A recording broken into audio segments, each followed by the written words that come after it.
The following report is from the AI Radio TV News Broadcast Network. Headline: Ghost Stories of Christmas, a Chilling Victorian Tradition. Byline: by Molly Hanson. Lead: Here's why scary stories were once an integral part of Christmas Eve festivities.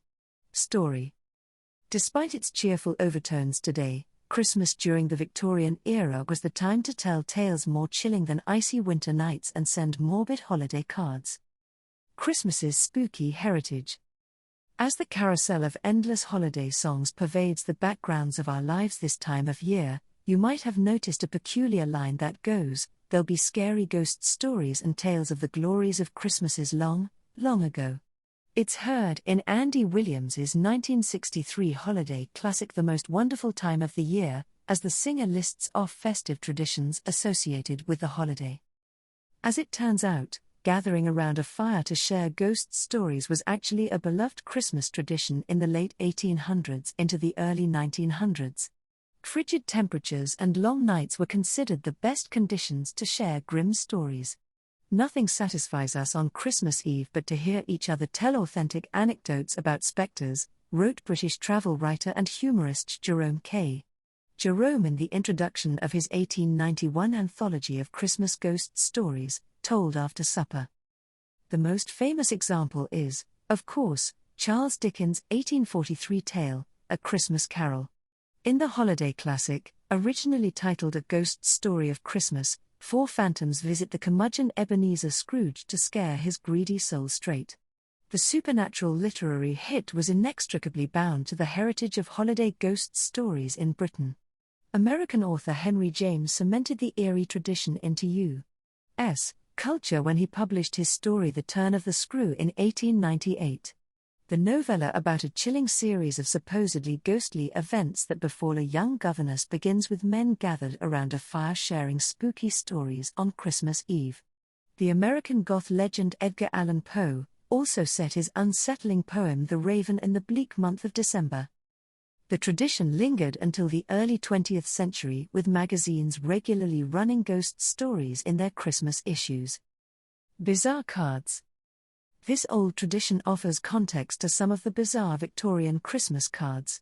Among the dark, outlandish designs included macabre images like a murderous frog stabbing and looting a fellow amphibian, St. Nicholas peeping through windows and stuffing children into his gift sack, giant waltzing insects, and dead robins.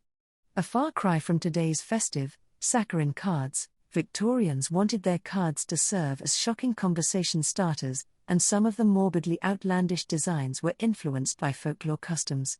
For instance, in English myths robins and wrens were considered sacred species. According to John Grossman, author of Christmas Curiosities, Old, Dark and Forgotten Christmas, images of dead birds might have been used to elicit Victorian sympathy and may reference common stories of poor children freezing to death at Christmas. The legend of Santa Claus was much more sinister during the Victorian era as well. An English legend had him paired up with the devil in a good cop, bad cop duo to figure out which children had been naughty, which had been nice, and how their fates should be carried out.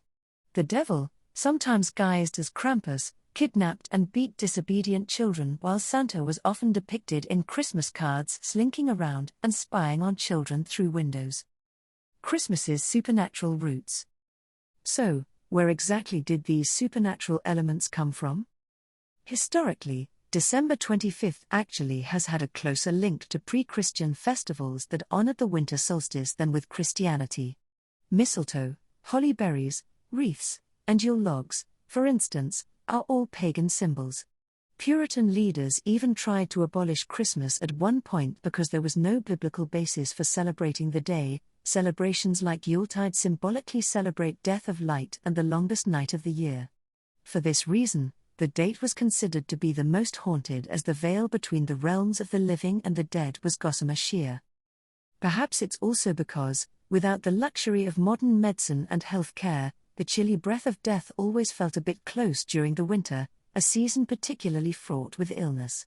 Conditions were ripe for imaginations to run wild with what might await beyond the grave.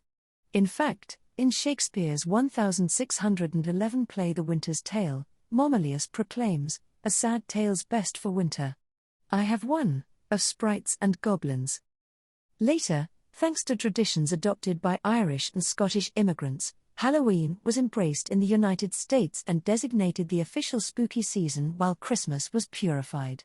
But perhaps this year, after wrapping presents, snacking on holiday cookies, and sipping on mulled wine, you might consider inviting loved ones to gather round the fire to share ghost stories or summon specters for a Christmas Eve seance. You know, in the spirit of tradition. For more news and features from AI Radio/TV News, visit www.airadio.news.ca.